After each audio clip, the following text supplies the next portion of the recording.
আজ সিম, ইলিশ মাছ, গাজর, আলু দিয়ে মজার ভর্তা খাবো, অনেক টেস্টি। সব ধুয়ে ছোট ছোট করে কেটে ইলিশ মাছ সব একসাথে স্বাদ মতো লবণ দিয়ে সিদ্ধ করতে দিলাম।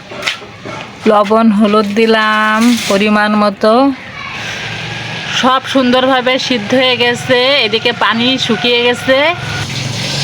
মাছের কাঁটাগুলা সুন্দর করে এখন পরিষ্কার করে নেব। তো কাঁটা কিন্তু খুব সুন্দরভাবে পরিষ্কার করে নিয়েছি।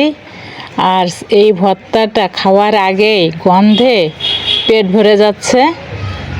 তো এখন মাখাবো। এই যে পেঁয়াজ কুচি দিছি 2টা, শুকনা মরিচ 4টা ফ্রাই করা হয়েছে, 2টা পেঁয়াজ কুচি করা হয়েছে। এখন সব মিলে মাখাবো। আর এটা খেতে যে কি মজা লাগে!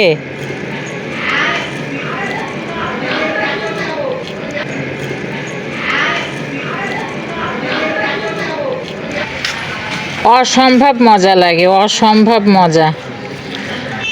সব সুন্দর করে হাত দিয়ে মাখিয়ে নিয়ে তেল শেষে অ্যাড করে দিলাম।